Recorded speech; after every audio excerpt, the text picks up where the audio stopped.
$3 million. Of those accounts, I'll give you the major accounts that are affecting that, as you can imagine. So we have about $787,000 in overtime, subs, additional time, and we had some pension savings, pension ARC savings. So from a personnel standpoint, that's where we stand with the savings. As you can imagine, there's no reason for the overtime right now. And with the buildings closed, we have less subs than what we need. Utilities, the buildings are closed. So electric, our water, all the different types of gas, the different utilities we have is a $400,000 savings. Training and conferences, including staff travel, is approximately $200,000.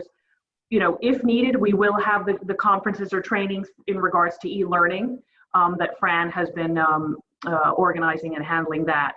Operational supplies, again, nobody's in the building, so we are getting what we need for the teachers for e-learning, but anything from a classroom perspective, in classroom perspective, we're not spending that money. Field trips, that's obvious the kids aren't in school. Participation fees for us were a normal savings that we did have, so this brought that savings higher. School supplies, $182,000. Transportation, we're putting in an estimate right now of $390,000, and reason being that because of the governor's directive, we actually are required to still pay part of our bus contract. That's in negotiations right now, but there will be a part of the contract we will not have to pay for the last couple of months. So that this is the estimated savings on that contract. Contractual services, we have about $142,000. That's various things we're not going to use because we're closed for the next 3 months. We are closed right now.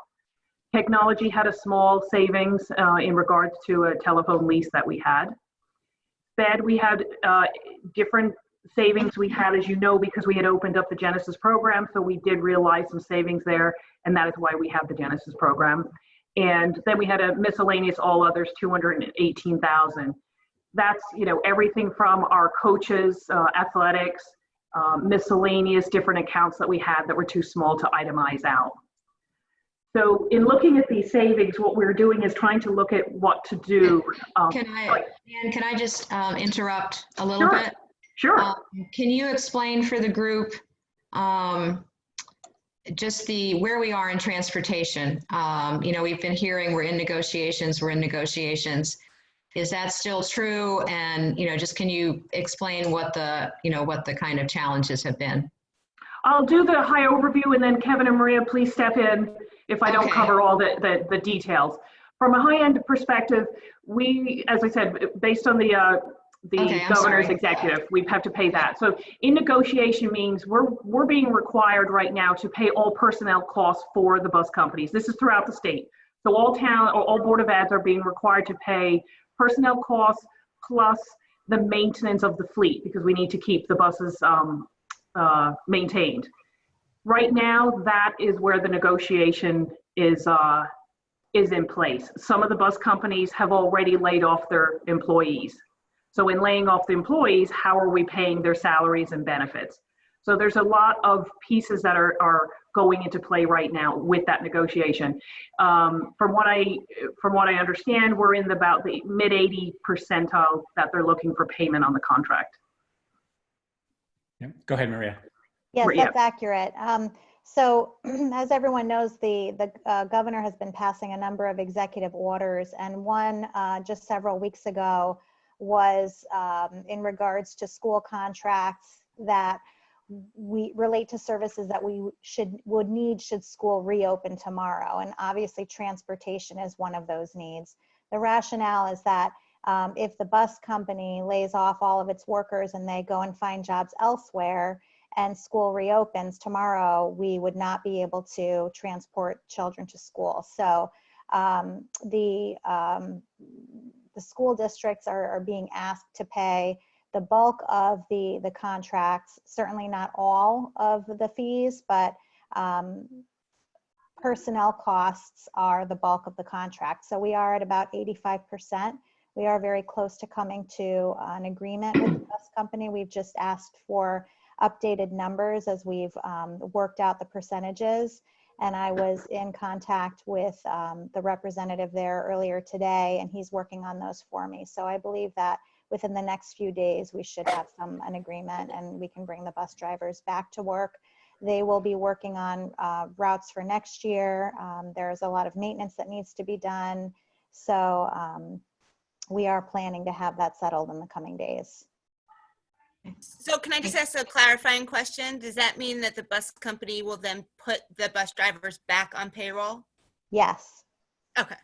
Yes, and we've also confirmed, one of our concerns is obviously just the hardship that the bus drivers may be facing currently, but they are receiving unemployment. There's an additional stimulus that they're receiving. So we have reasonable assurance that between that and bringing them back to work, they will all be made whole through this process.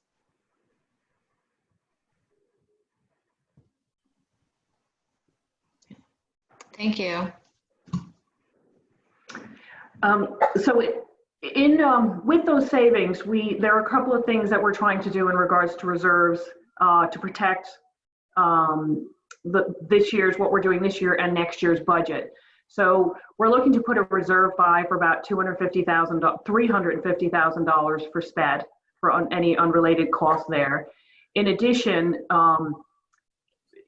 in case there's a reoccurrence of COVID in the fall, which we hope not, but just in case, we're looking to reserve $350,000 for that, for any startups we have to do or complete unexpected costs with that in the fall.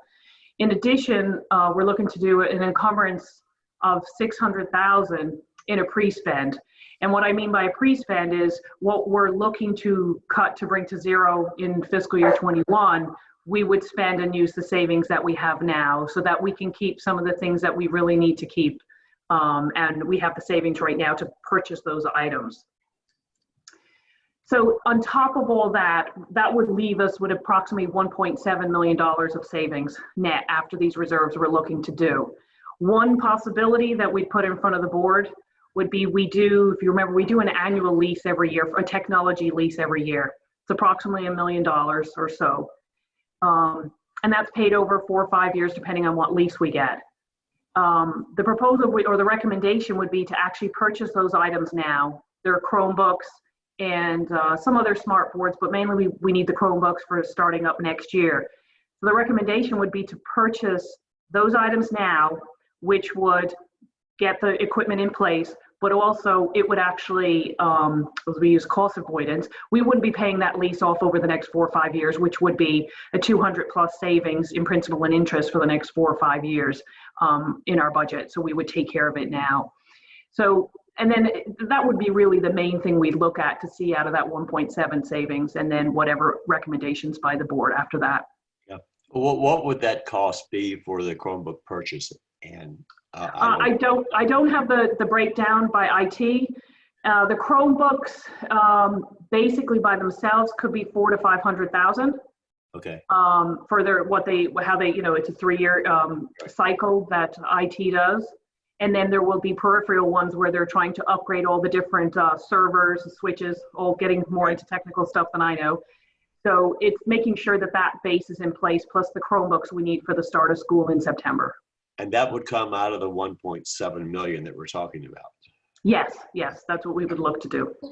The only comment I have there, and it concerns me a little, and based upon Andrea's discussion earlier today, I don't think the SPED reserve is adequate. I would like to see that no less than 500,000. It's a great unknown. And if it works out that we don't have to do it, that's all well and good.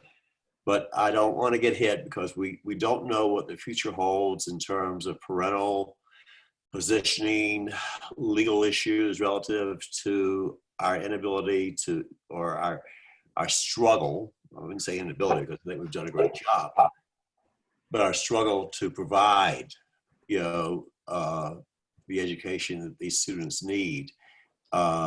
I think we face perhaps a big challenge there, and I think that's really not quite enough. And I don't think I would like to see anything less than 500,000 in that line, maybe even more. That's my only comment. So, if I may, just so we what I was hoping to do tonight is walk Yeah. through, finish off the financial report. We also Right. we need to have a discussion about MBR. I sent you some information the other day. Right. That's minimum budget requirement. So we can understand that in the context of the request from the Board of Finance to put together budget scenarios at various reduction levels. And then we were going to walk through our proposal for those budget reductions as well as pre-spends that Ann just mentioned. And what I'd like to do is kind of put all that information out there and then maybe transition to a conversation about some of those potential opportunities for either reserving or pre-spending. All right, that's fine. I just wanted to, since it was here as an item, I thought. Yep. Right. All right. So just so before we leave it, just so we understand that with all the positive variances that we're having in the various accounts, we have options to perhaps reserve some of those funds to encumber some and save them for next year. And I think we put them in a bank with the town and ask that they do that. And or we can also consider encumbering, spending some of these positive variances now towards expenditures next year. And final portion, returning the money to the town. So we've got there's a lot of sort of different concepts working at the same time. So it's good to get sort of a whole picture and then go back and look at the different components. So thanks for that, Ann. You're welcome. Yeah. Anything else, Ann, that you wanted to flag in the summary detail here? Nothing. One thing that did stand out for anybody looking at on the financial side of the percentages, these percentages are going to look a little bit skewed, especially the total for the year, only because if you look at some of the line items, we have revenue savings, participation fees, things that skew it a little bit, that it takes away from pure expenditure, so that the bottom line would look funny that we're still, only at 70% spent.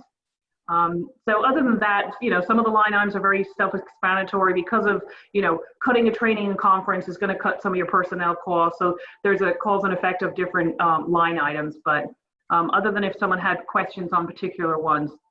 Okay. So, Ann, just to be clear though, about what the percentage that's unexpended, we've spent or will spend about 96.5%. Is that correct? That's correct. Yep. Okay. Right.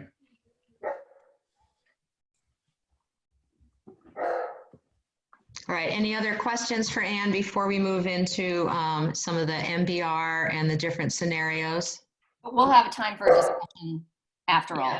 Yeah, exactly. Let's sort of get the information on the table and then see how the pieces can fit together. Okay, that's fine. I can wait. Thank you. Great. Okay, so I sent you some information, I think yesterday, just to provide some background on minimum budget requirement. And so in short, minimum budget requirement is a state statute that requires that municipalities. Kevin, just for 1 second, there's somebody with a dog. I checked to make sure it wasn't mine, but. No, it's mine. Okay. It's mine. Okay. His food has not arrived, and he's very hungry, Right. so he's waiting by the door for the UPS guy. Oh, okay. Glenn, I'm just gonna mute you for now. Yeah, let's I'll mute you mute. for a minute. I'll do it. Okay. Thank you. Great. All right. So just definitionally, the MBR state statute was established that as a general rule, a town and municipality's budgeted appropriation for education for each fiscal year can be no less than the budgeted appropriation for education during the prior fiscal year. So you can't spend less than you did the year before, essentially. That's kind of the global statute. There are a number of exceptions, and this is a law that has changed several times over the last number of years. So some of those exceptions include school districts that fall in the top 10%. They can be exempted from MBR if they meet all of the sub-criteria. If a town experiences a decrease in ECS funding, if the total resident student count declines, districts have an opportunity, if they're eligible to do so, to change their MBR, or if districts can document to the Commission of Education approved savings through efficiencies. So there are several mechanisms to adjust MBR to become exempt from a portion of MBR. So with respect to achievement, the top 10% is 10% on the state's accountability index. And so that's the state report card that all public school districts participate in. That information is published annually, right about the middle of the year. And so in order to be exempted from MBR, you have to be in that top 10%, but also you can't have any outliers in your achievement gaps. So that's, gaps between the mainstream student population and other subgroups. And, for us in Wilton, the primary subgroup is high need students, which is really our special education population. The law also stipulates that on the state assessments, you have to have participation of 95% or greater in order to be exempted from MBR if you're in that top 10% for all students, as well as for any subgroups you might have. So in our analysis, we concluded that we are not eligible for the MBR exemption.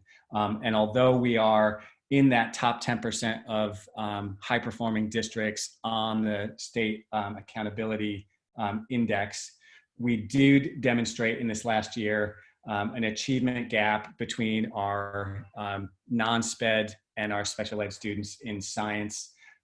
We also had a couple of areas where we didn't hit the participation rate of 95%, and that was among our high need students in English language arts, in math, and then in science. And you can see, the percentage wise, with the exception of science, we're fairly close. And I think just to, again, put a context around this, we're talking about, a couple handfuls of students, a handful of students that, for a variety of reasons, maybe they opted out, their families opted out, didn't participate in the test. And so we didn't hit that 95% participation criteria for those subgroups. So what that means is we are not exempt from MBR. So Anne was able to, and I'm going to turn it back over to you now, Anne, if you don't mind. Anne was on the phone with some representatives at the State Department of Education yesterday, and we were able to get from them a preliminary calculation for our fiscal 21 MBR. And so, Anne, do you want to just take a minute and walk through it? So they start off with our budget from budget with any appropriations from 20. So our current budget right now, they start with that. They do the next line is a calculation. It's a efficiency cap. If you have different efficiencies and you're trying to, the most you can take on that efficiency cap is this 0.5%. But I'll take you to the bottom first, because this is really where the numbers start off with how they do it based on your budget. So on the bottom, and this all comes from the state website from what we produce to the state. It's certainly when we do our it's an ESF report, an annual report that every town does, or Board of Ed does. So item A there is our decrease in resident students year over year. The B is the net current expenditures. That's a calculation that comes straight from our ESF report, our annual report that every Board of Ed has to do. They take a point in time of the 2018 student population. And then based on that, they have the formula down below that comes up with the number they say that you can't go below from the MBR, that's the max. So then that flows up above, which will then tell you that the lowest that our budget could go for 20 to 21 is line 12. It's 81,150,066. I do want to preface that this is an estimate right now with the state. The state was able to give me something right now, but he did wanted to make sure that we tell that this is an estimate. It could change, but not too significant. So this is a report they put out every year to make sure that everybody's in compliance. Right. And that's, I think, important for this conversation with particular regard to the request made to the board by the Board of Finance, which was to calculate some scenarios at a -2%, -5%, and -10%. And, we can certainly go through the exercise, but, per this state statute, the MBR really wouldn't even take us to -2%. So I thought what would be important that we do in the short term, and we'll get back together with Ann and Marianne and company. We will scenario plan to the MBR, and then we can bring it back to the board. And if we want to go further than that, we can do that as well. But I think it makes sense to plan to that number, since that is the number per state statute. It makes sense.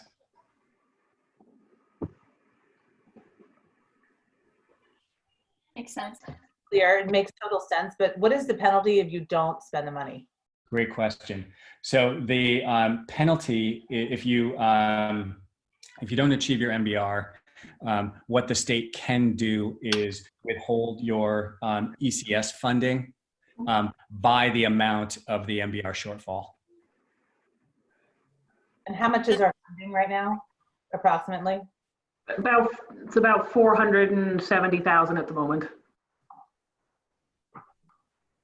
And are there any other ramifications for MBR noncompliance besides loss in ECS, such as like other budget formularies that come from the flow from the federal to the state in terms of special education services? Not that I'm aware of yet, but that's a question that we have to have answered definitively. Because we do get a big chunk of government money on that side, correct? We get IDA grants, that's right. The only one I could think of just offhand, Kevin, would be the, Andrew, and you might know this, the Excess cost? that in addition to, and I apologize, the term is beyond me right now, we have to, maintenance of effort in regards for the IDEA grant. That's probably the only other one. If we can't explain why we cut costs versus as someone aged out of the system, we had more efficiencies that are true savings versus we cut the budget because we had to. That might be the other side of it. Yeah, I think it's probably worth just making a mention of maintenance of effort. Andre, do you want to speak to that? You had kind of given these guys a rundown when we did our budget workshops months ago, but it's an MBR-like provision in federal law. In the federal grant money, and I believe it applies to all of our federal grants, there is a section called maintenance of effort. And in the IDEA grant, which is our largest pot of federal money that comes to us, we are obligated to show that we have maintained, that the Board of Ed, that the local budget has supported and maintained its effort so as not to not use the federal money to supplant the local effort. And it's called the maintenance of effort. And each year that our budget does not support the maintenance of effort, we have to attest and write an attestation as to why. Now, in some years, you might see a difference between more expensive, more veteran staff retiring and hiring younger staff. So there would be a question about maintenance of effort, but we could show that it's equal or more FTE. So there are lots of ways to go about explaining that in maintenance of effort. But if it were purely a draconian cut to the budget, a minus 10%, we would not be able to explain the maintenance of effort such that we would risk our IDEA funding to the tune of more than $1 million, well over $1 million, almost $2 million. And so that's almost about $2 million. Yes. So Kevin, just so we're reading this correctly for myself, Ann was saying that we're predicted to have about 1.7 million in savings. That's right. We cannot go below the 1,194,497. Is that the number? Line 13. Line 13 is our MBR, correct. But just so with the savings, that's not a correlation to what's going to happen to next year's budget. That savings is still ours in this budget. So, Got it. Okay. I just want to make sure it's not dependent on what our savings are this year, because that's still Board of Ed money. Right. Okay. so I'm sorry, can I just clarify that? Because so the 1.7, we can spend that this year. But the 1.2 would be the savings that we're trying to make for next year. They're completely separate. Not savings. They just, if your budget was, Reduction. yes, The yes. Reduction, the 1.7 is what we expect to have is in savings by the end of the year based on what has happened so far. So we may be able to use some of that this year for next year's spend. That's what I'm understanding. Okay. Exactly, yes. Right. So Gretchen, with MBR, the 1.1, that's a potential reduction below this current amount, right? But So, as you're kind of thinking about those calculations, it's not benched off our originally proposed budget. If that makes sense. But wait, so the MDR is for the 2021 budget. Yeah, but they're saying that you can't go below a certain number of this year's budget for next year. Okay. All right. So you can stay flat.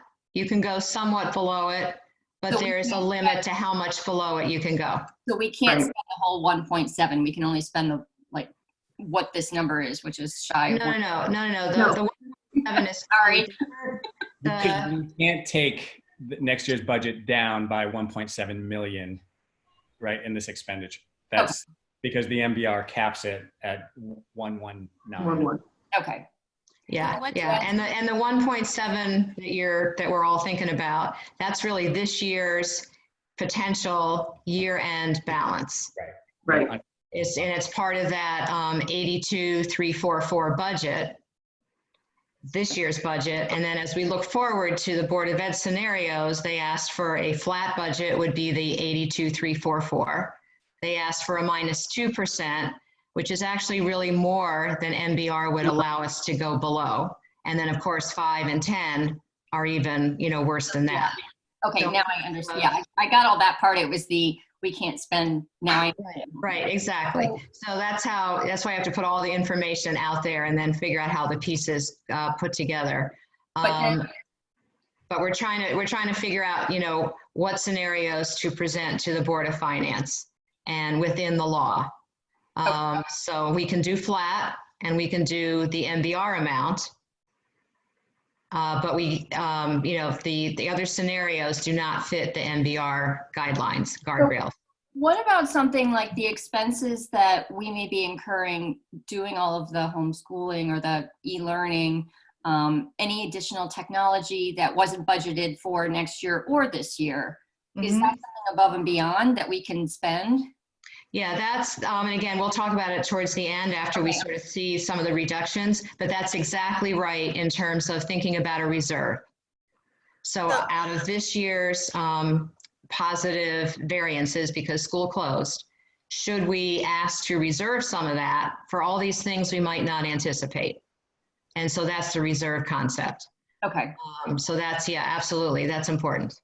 Okay. So And that's in your idea of relation what to we the, Go ahead, Ruth. I was just, in relation to the Board of Finance requests, to kind of go back to that, I think that it makes sense that we do flat proposal and we do MBR and we don't go lower than that. Because I think that although while technically related to the MBR statute is just the ECS funding, which is marginal to some extent in Wilton, I think going below that then greatly jeopardize the IDEA grant money. And I think it would be hard to justify, our maintenance of effort if we can't even meet MBR.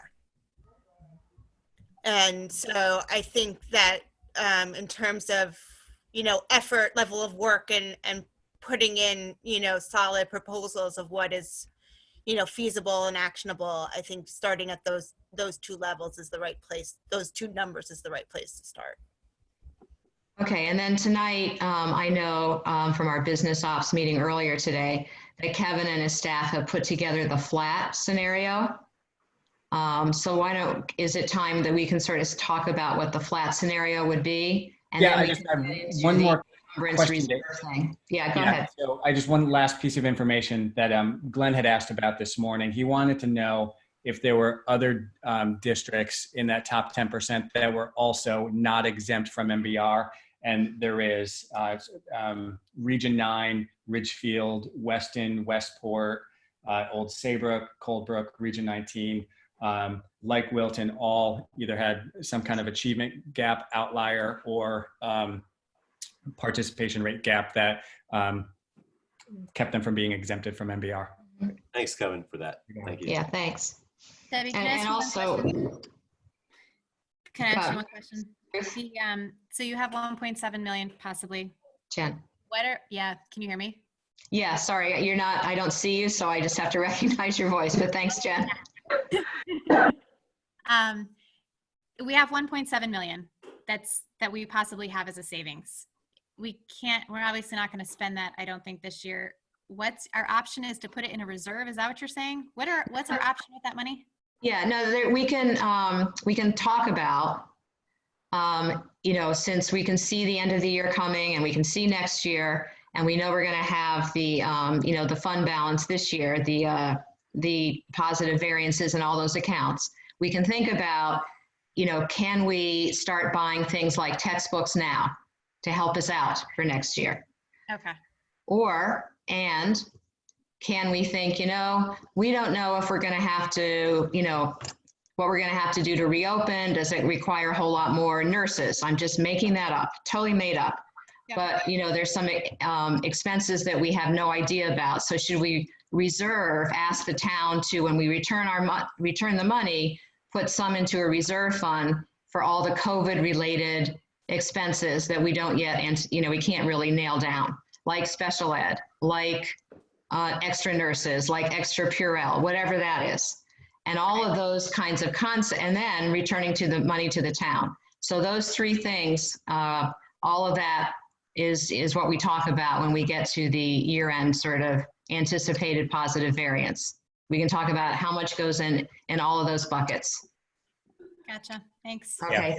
Yeah. And just so everybody understands, boards of ed really don't have a mechanism to save money and carry money from one year to the next. There is a provision in the law referred to as an unexpended funds account. Wilton currently doesn't have an unexpended funds account. If we wanted to create one, we'd have to go to the Board of Finance and make the request. The Board of Finance would have to approve it. And then there are some statutory guidelines about what the max amount of funds you could carry from one year to the next in that account. But at this point, we don't have that option. So as Ann has been discussing with some of us, Debbie just described very accurately, it's a return to the town with a request to reserve or earmark for some particular reasons. Okay, so on to what you're about to see are some details and some possibilities that would enable us to reduce our previously proposed budget to a flat budget. And flat includes the cost of Genesis, the 468 that the Board of Finance approved through the Charter Authority last year. And just, I don't know if Ann mentioned it, but it's also important to know when she spoke to the folks at the state about the MBR calculation, the preliminary MBR calculation also included the funding for Genesis. And so that's why the base is 82 and not 81. Okay, so just briefly, we also had to go back and revise our budget goals and restate or reorder some priorities. So we maintain a goal of providing adequate funding to maintain and improve the high quality of education provided by the Wilton Public Schools. We retain the goal of incorporating the Genesis alternative school funding. That was a priority. We're keeping it. We propose maintaining our staffing levels.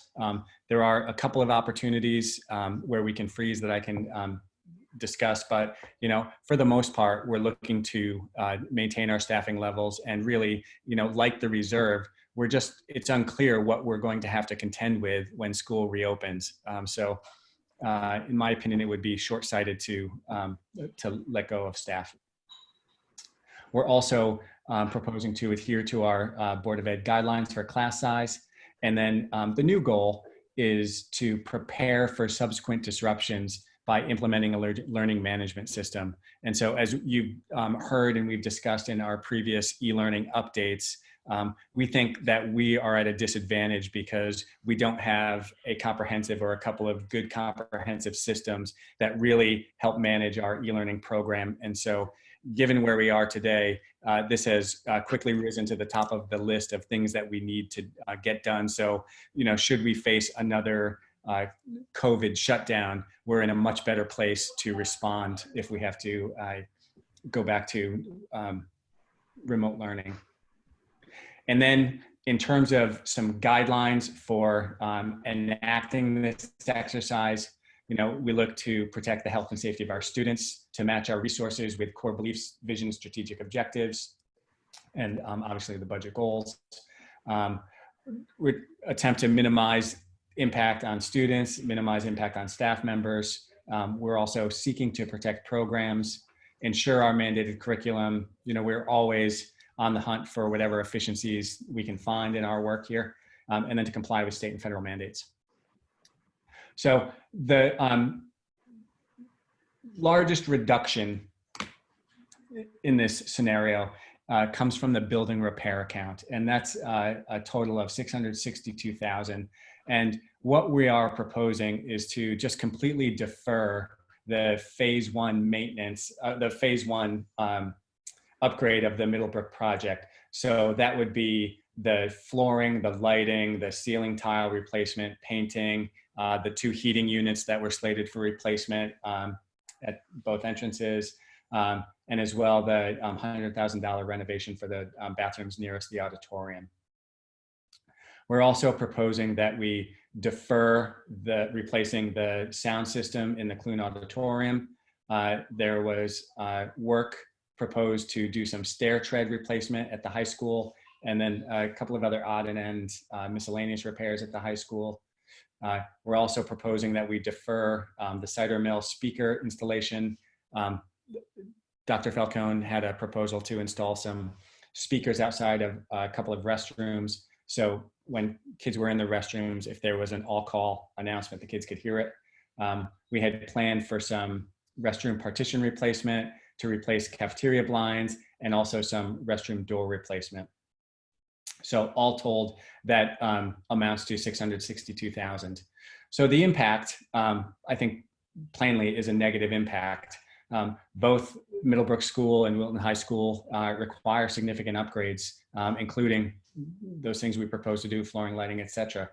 The Middlebrook project represented phase one of a 3-phase project. And once completed, the plan was to then initiate the phased facility improvement at the high school. So deferring this plan means it minimally, we wait another year to begin making those, addressing those facility needs. And then, that obviously further delays our timeline for the high school. And, I think like any kind of deferred maintenance, the longer you defer it, the likely you increase the potential for increasing future maintenance costs. So that's, I think a legitimate concern that we just need to name as we are contemplating this cut. You heard Anne a moment ago talk about a proposal regarding the technology plan lease, which we'll speak to at the end of this in some more detail. But essentially, we use technology leasing to spread the cost of our technology infrastructure improvement plans over time. And in this scenario, we're proposing to pre-spend the $222,000 that was originally slated in this budget. On the equipment line, we're also looking to pre-spend approximately $200,000. This line includes a number of items, including purchases and supplies for equipment rather for the athletic department, for the music department, for the LLC, some of the front offices. So items that were proposed on this line were some things like art storage equipment, some science equipment, replacing old and broken musical instruments. There's at least one laminator, I believe, at the high school that needs to be replaced. There was a request to replace or repair a fax machine. And then there was a proposal to purchase some barcode scanners. That's not comprehensive, but just I wanted to give you a range of items because that's a relatively big bucket. So in terms of the impact on our program and services, if we're actually able to encumber the funds and pre-spend in these lines, that'll have a positive impact because making the purchases will support that range of programs. Training and conferences, we are proposing to eliminate 151,000 in spending and then pre-spend 34. So it's a total reduction of, what's that, 185, cut in two ways. So the plan here is to really narrow our professional learning priorities for next year. And I think given where we are, this makes sense. So number one, we'll address our mandated training obligations. We'll support the implementation of a new district learning management system. I think it's important that we support whatever recommendations come out of the English Language Arts curriculum review. And then I think we also need to support select social and emotional learning programs. Again, not knowing what exactly we're going to encounter when kids and teachers return to school. I think focusing on a couple of priorities, but including among them social and emotional learning response is going to be really important. So in terms of impact, the reduction absolutely limits our capacity to provide training and support at previous year's levels. So as noted above, we'll focus on some key priorities, but we're going to forego other training and support in just about every other discipline, including science, math, social studies, fine and performing arts, some school counseling, some digital learning, other technology, and then some more global school improvement training that we often provide either through the Tri-State Consortium or NELMS or some other national organizations. And so that the net impact of that is we are either modifying or temporarily halting our continuous improvement efforts in those areas as they relate to the training and conference plans. Substitutes is really tied to the reduction in training and conferences. So the impact here, because we're limiting the number of professional activities, I think we can reasonably surmise that we'll have a lower demand for subs for this reason. We'll still have a demand for subs for lots of other reasons, but in terms of covering classrooms while teachers offer professional learning, we can anticipate a reduction for that. We're also proposing to defer planned purchases of several sets of classroom furniture. I think we had approximately 4 sets in the original budget proposal. This is a negative impact. Deferring these purchases not only extends the cycle of planned replacement, it also delays our efforts to continue to modernize our classroom spaces in response to 21st century learning needs and demands. So, minimally we're putting it off for a year. What school needs the classroom furniture? I think there were 2 at Cider Mill and maybe 2 at the high school.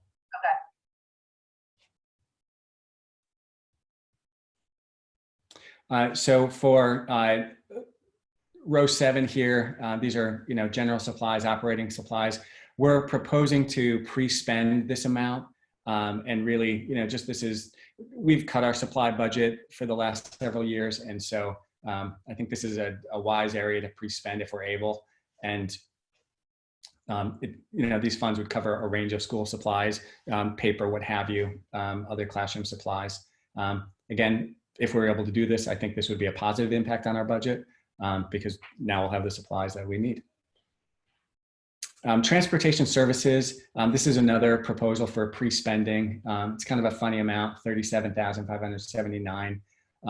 Here, this is not the STA contract. This is to cover a portion of some of the individualized transportation that we have to provide to students, if they're on an IEP or what have you. And so I think it's an area, if we pre-spend, we can also protect.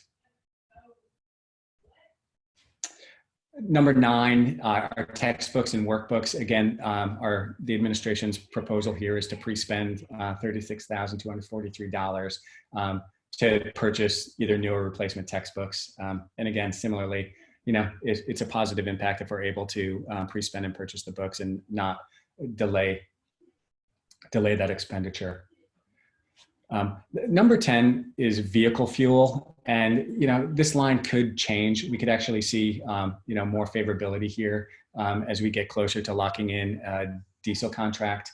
As oil has dropped, so fuel prices are way down.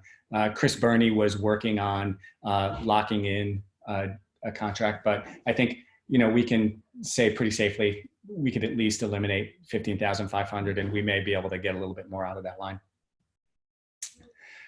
Contracted services, these are really pertaining to athletics, and this is either officials or police presence at some of our games. What we're anticipating is that the fall is going to be disrupted, and if we're going to be running sporting events, it'll either be on a compacted schedule or not at all, or at least delayed. And so we're anticipating we probably won't need all of the funds in that line because we won't have as many games. Number 12 is subscriptions, dues, and memberships. And so here, this is pretty straightforward. We're looking at eliminating a number of subscriptions as well as a couple of memberships. One of the memberships that we're contemplating eliminating is to an organization, Ed Leader 21. This would be a negative impact because Ed Leader 21 works with districts around the country in supporting their work on Portrait of the Graduate. And we had just, as you well know, got into that work. It's exciting and the right work for us to be doing at this time. But in this environment, I think, we need to focus on just the necessities. So that would be a proposal to examine. Building and maintenance supplies, the proposal here is to pre-spend $10,000. And so while we do currently hold a stock of unused cleaning supplies because the building has been closed, what we're proposing here is that we pre-spend and expand that stock because we're going to need to support an enhanced cleaning regimen when kids and teachers are back in the buildings.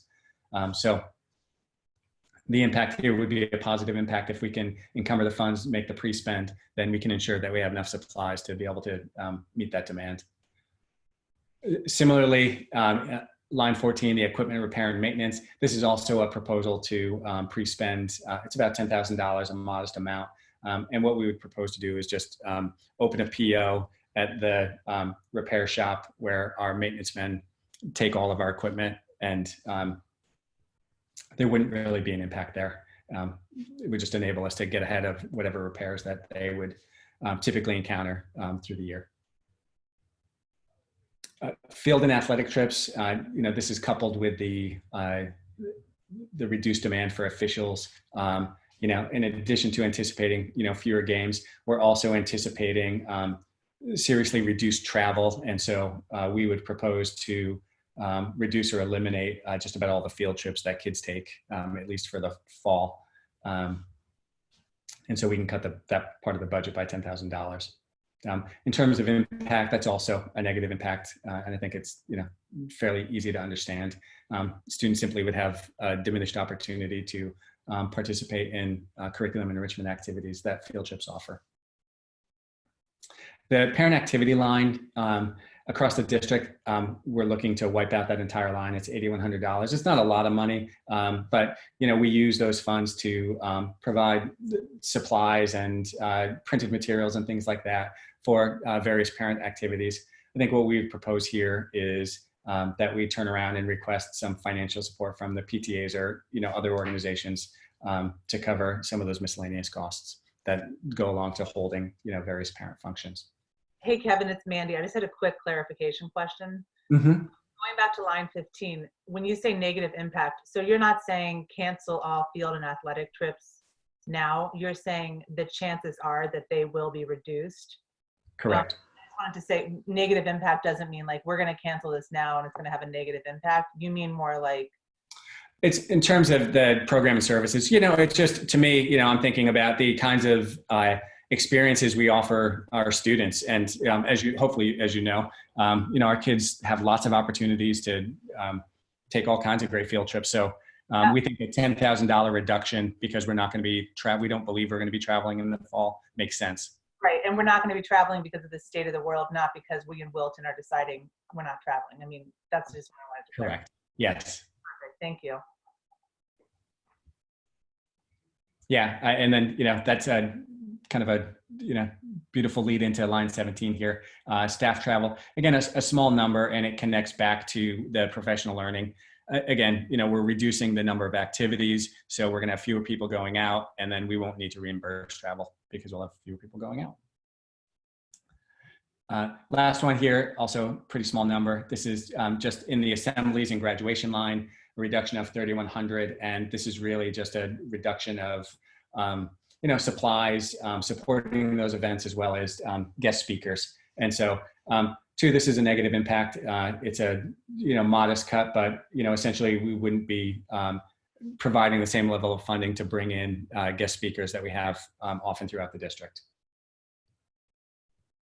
So the total between eliminating and pre-spending is 1,644,581. The elimination reduction number is 1,044,759, and then the amount we're aiming to pre-spend is just a hair under $600,000, so 599. So just to circle all. Yeah, Kevin, can I ask a question before we get into the technology lease? In the terms of the reductions on professional development, and you're going to concentrate, you said on Schoology, the online, the learning. Yeah, whether it's Schoology or something else, yes. Okay, yeah, sorry, I didn't mean to use the brand name. And keep the English language arts work and the social emotional work. I'm concerned about the math, taking math off the table. I just think that that's been an area for improvement. You know, we lag in some important ways. I don't know how much that represents or how much money or, you know, what the hit would be. But if anything needs attention, I would put math towards the top of the list. So that I'm just speaking for me, but I'm just wondering what that amount would be if we could recapture that and trade it off with, I don't know, another bad choice. Can I say something here? Debbie, I have Title II funds, so my intention was to fund math through the Title II professional learning funds. Okay, so there's grant funds to cover that? Yes. Okay, so under impact then, can you make it look, I mean, can we take math off then? I just, you know, I just don't want to do anything that would hurt math. I mean, that's a personal thing. I don't know how the other board members feel, but it seemed to be such a big focus of, you know, when we look at our scores, et cetera, math has always come like, we need to work on that. Yeah, So I agree, Deborah. Okay, Debbie, I agree. thanks. All right, so we'll note that math is being addressed through grant funding.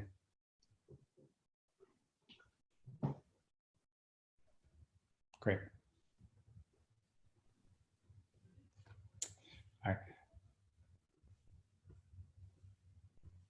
right. As Anne noted at the start,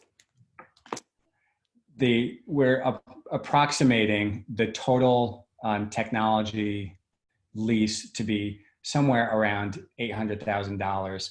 So what we would propose is, in addition to pre-spending the 222 that was slated in the budget, we spend an additional approximately $600,000 to purchase all of the equipment that we were going to get through the lease. That provides us all of the hardware we need to continue to improve our infrastructure, as well as deal with our replacement needs, Chromebooks, some teacher laptops, a handful of smart boards, a couple of servers. And then that would also enable us to avoid, for the next at least 4 years, the future grant costs of about $200,000 in each of those subsequent budgets. And Kevin, is there a issue with, the only thing I can think of is iPhone. So like a nice thing about not buying an iPhone is you can get a new iPhone and get the most upgraded iPhone, just to use that as an example. Is there an issue with that for Chromebooks? Like if you buy versus leasing and being able to get the newest? Well, I think, you know, the Chromebooks have a shelf life of about 3 years or so. So, you know, we would buy what we need and then, you know, we'd carry them to end of life. So that makes more sense, you think, than continuing to lease?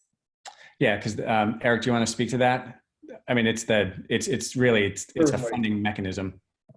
The Chromebooks that we're purchasing, they have a 3-year life cycle and warranty cycle. In year 4, we're able to strip them down and use the parts to replace units that are damaged during the year.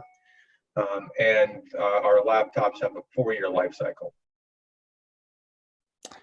Right. And just so to be clear, you know, this is, while we lease the equipment, we get it up front, but then we pay for the lease over a series of years, correct? Correct. Yeah. So what we're saying, we're still buying the equipment. We're just paying for it all up front. We're not going to kick the payments out over several years. Yeah. Is that, is the purchase with those Chromebooks, those are for the students? I know that there was an option for some students to purchase the Chromebooks when they were getting them.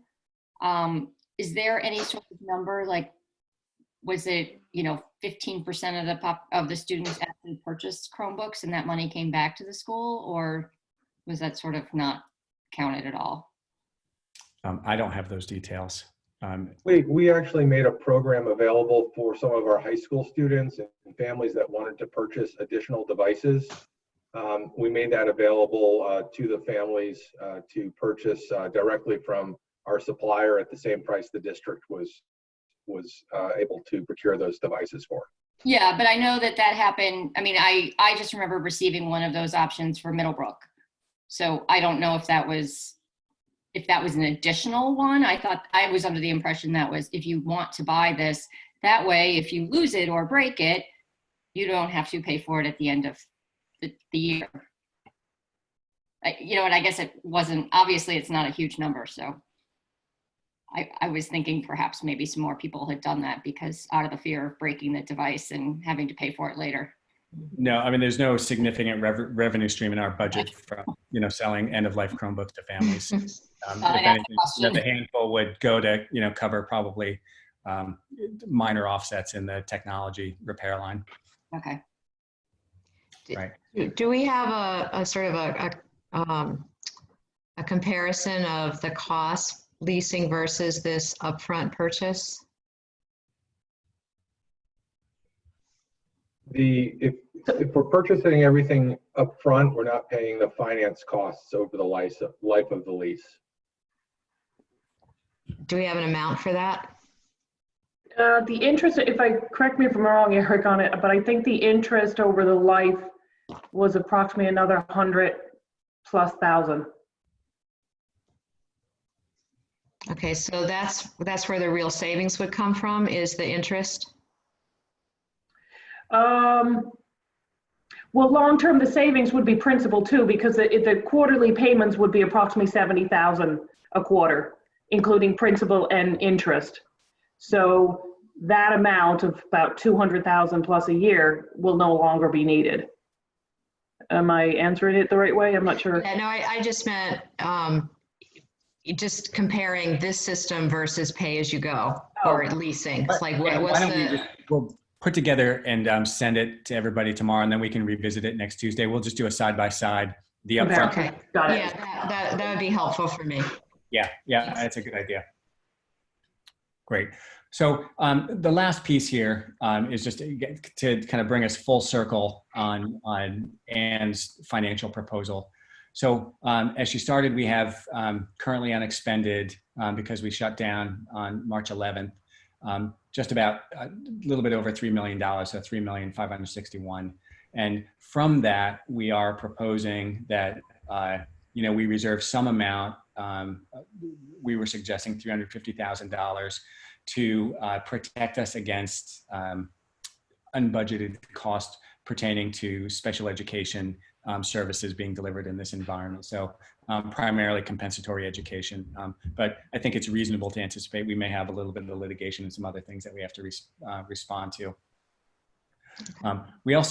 We're just beginning scenario planning for next year. And right now we're imagining a wide range of possibilities in terms of if school opens, who gets to come, how many kids can we have in a particular space, what are the costs associated with running different kinds of models, and then what if we have another recurrence. So we may have some additional unknown and yet to be unbudgeted cost. And so we'd like to propose that we set aside about the same $350,000 to protect us against those, unknown costs at the moment. And then we encumber and pre-spend per the list above that $599,822, and then encumber and pre-purchase the remainder of the technology lease, which would leave about 1.1 million left over that's completely unexpended and unplanned for at this point. And I just have a quick question.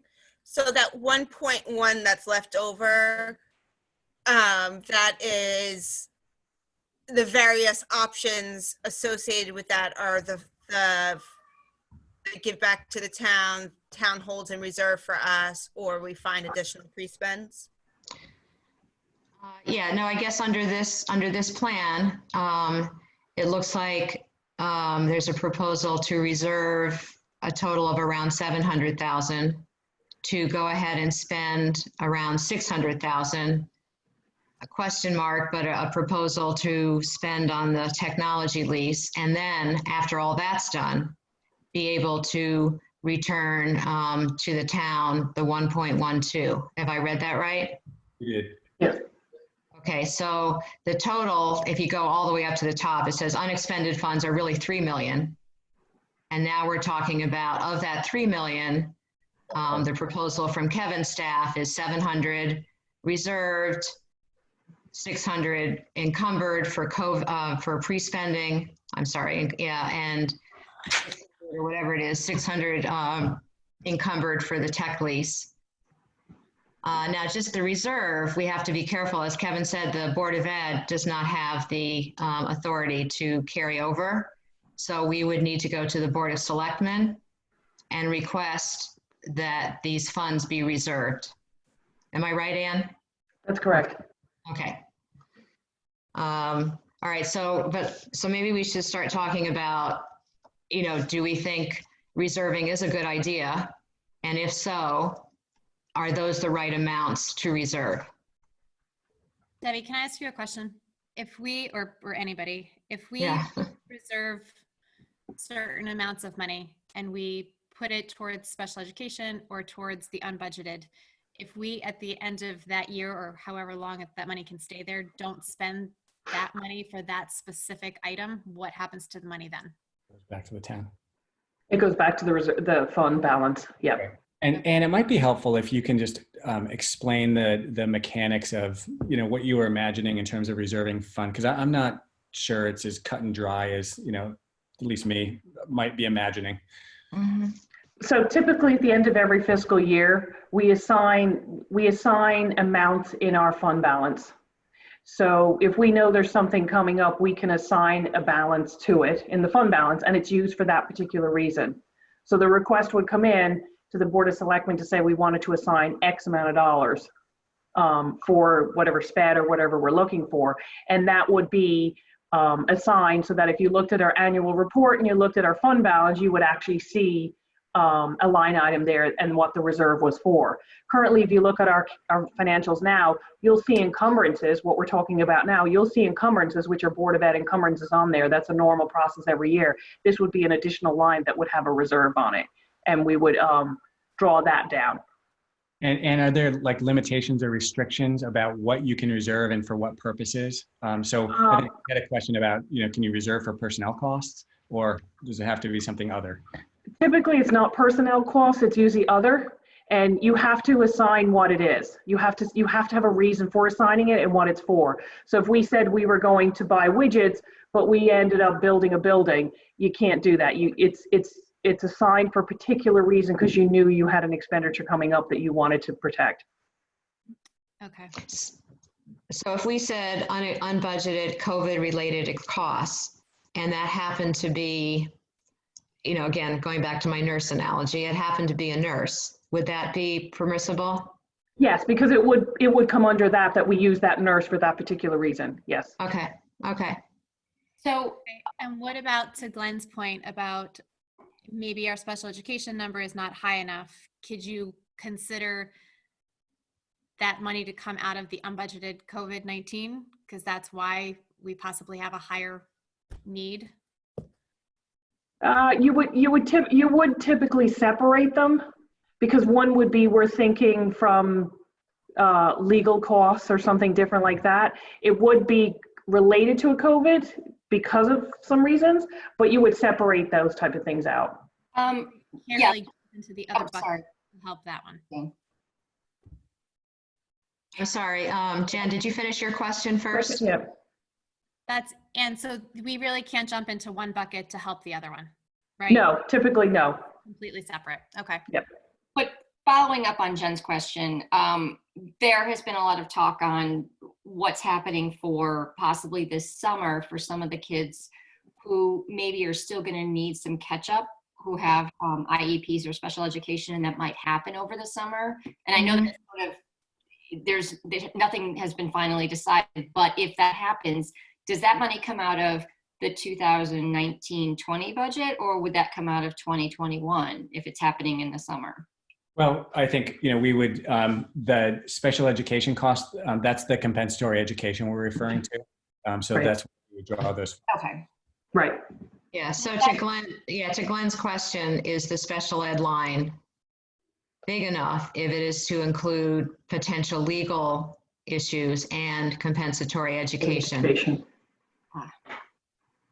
So, yeah, is there a way if that's all going to cover under there, are we able to increase that number, or are we limited because of I'm forgetting No. Yeah, no, this is a discussion to have. This is the proposal from Kevin's staff in terms of the ratio. That's kind of a starting point for our discussion. Right. If we think we shouldn't reserve anything, you know, because philosophically we don't think that's a good idea, then we let Kevin's staff know. If we think special ed numbers look too big or too small, you know, we can give them suggestions and have them come rework the scenario. If we, you know, we can change the balance of those buckets between encumbering and reserving and, you know, straight returning. We can change the proportions of those buckets, and we don't even have to have three. We can have just two if we want. Does that make sense? It does, but that final total still needs to be that 1.1. Is that correct? Well, it needs to be 3, because the end of the year variance that we're anticipating is 3 million. Okay. And so of that 3 million, how do we want to, you know, protect ourselves, be frugal, obviously, you know, have the return to the town, all of those kinds of things. And if we do want to increase those numbers or increase the reserves, and we need to go to the Board of Finance, is that a long process, or is it simply that the concern is the Board of Finance is going to say no? I don't think I understand the question, Gretchen. So I think it was more, Gretchen, you mean like if we need to go into those reserves, is it as simple as just asking the Board of Selectmen to release the money for what we reserved? Well, I thought we had to ask to be able to create these reserves. We do have to ask, but I think it's the Board of Selectmen. The way I understand it, it's the Board of Selectmen to ask rather than the Board of Finance. You know, so it's, am I right, Ann? I mean, or Kevin? It's a bit, yeah. If we were going to request the creation of an unexpended funds account, which we haven't really, I named it, but we haven't talked about that, that has to be done through vote at the Board of Finance, but that's not really what we're talking about here. Yeah, I'm not talking about a non-lapsing account. I'm just saying for this end of year balance, of which we want to make, we want to reserve some of it just in case, special ed and COVID, we ask the Board of Selectmen, right? We would ask them to assign it on the fund balance Thank you. to get that at the end of the year. Right. Now I understand. Thanks. Okay. No, it's all confusing, especially, well, never mind. There's too many concepts on the table here. Can we just how about this one? If we're all okay with talking about asking the Board of Selectmen to reserve on the fund balance some funds for special ed, are those the right amounts? So Deb, I'd love to hear from Andrea about her thoughts on the right amount. Not to put you on the, I mean, Yeah. I'm $11 million, but within reason, what are your thoughts on the 350? Really, there's absolutely no way to know. I anticipate, given given past experience, given no one's had a past experience with a pandemic that shut down schools for months, and doing e-learning in this environment and trying to provide a free and appropriate public education to a wide array of students with disabilities. So there really isn't a base of experience. Unfortunately, in the land of special education and the land of the Individuals with Disabilities Education Act, the way those things get decided is through the dispute resolution processes available to us, up to and including due process hearings and federal court rulings. I would anticipate that as a result of this is happening across the nation. As a result of this shutdown, there will be legal cases. There will be cases that go all the way up to likely at least the federal court level over the next year, 2 years, 3 years related to these months. Do I think they'll happen in Wilton? I don't think we'll get that far, but I do think that there will be families with different support systems, advocates, attorneys, who will be looking to make cases that their children were not provided a free and appropriate public education during this time. And we may need to either, certainly we'll need to expend some legal fees. So there will be a bucket of money related to legal fees in this domain. There will also be money related to agreed upon compensatory services that we need to provide, that where teams come together and agree that there's a certain level of compensatory service, makeup service that needs to be provided. Then there will be the next step where dispute resolution plays a role, where we will have mediations and come to settlement agreements, mutually agreeable settlements for those situations. And there may very well be situations where we need to defend our programming and defend the services that we did provide because there's disagreement. And that would be a due process hearing, and those can be extremely costly. So it's very hard for me to put a particular dollar figure when I start to think about all those different subcategories of potential expense. I couldn't even begin. Certainly having, I think Mr. Hemmerly talked about, $500,000, 500. That would be a cushion that would be very, very helpful for any one of those areas. Could we have a situation where a full-blown due process hearing goes through and a hearing officer rules against Wilton? And we end up paying the parents' legal fees? That could blow a $500,000 pot in and of itself. So, I wish I could give you more specific information. I wish I could, I've been giving a lot of thought to giving estimates. There really are blind guesses at this point. So, but I do think having that cushion of approximately $500,000 would support us and go a long way to holding the rest of the district and the rest of the budget harmless to the issues that may occur in special education. And I think that's probably the most important task that you as board members have, because if special education costs go haywire, the concern I would have, as would all of the rest of the community, is what would we have to take away from all the other budget line items to cover those costs? And that would be devastating to the rest of the system.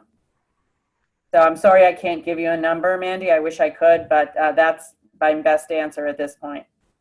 No, I mean, it sounds like, 350, 500, 750. It's like all over the place. So that's good. Yeah. Can I ask a logistical question about the money? Because legal processes can be lengthy. If we ask the Board of Selectmen to put this money aside for us, is there a date limit by when it needs to be used by? Can they only hold it for us for like one fiscal school year, or is it, 2 fiscal school years or something along those lines? Because I'm also concerned to some extent if it's supposed to be, compensatory, and then also legal fees that perhaps are associated with that. Legal fees can well up 1, 2, 3 years, down the road from a case that may have started, earlier in time. So from legal fees perspective, on a case you think you have, it can go on for multiple years. Right. But it would be, again, something we'd work out with the Board of Selectmen on the condition of what each of the reserves, what we need. I would think, obviously, COVID expenditures, that would run out after a certain period of time because, you're hoping that goes away. But something from a legal perspective would be assumed to go on possible a couple of years. Okay. So it's not necessarily related to the fiscal year. It could be related to the, the length of the crisis and the need.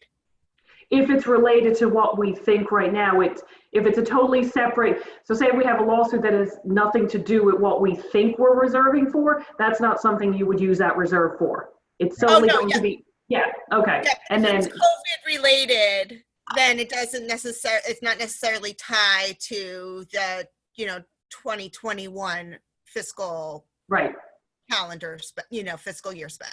Okay. Yeah. So I think, it's a really good question. And my sense is, just looking at previous CAFRs, there are some encumbrances that do carry over for a couple of years. So it wouldn't necessarily be, any of these expenses perhaps wouldn't necessarily be time bound. But that would be maybe through some agreement or conversation with the Board of Selectmen about what's reasonable. And then most important, it sounds like the funds, if they were going to be used, would have to be directed for, those events and activities for which they were specified, maybe regardless of, when. Right.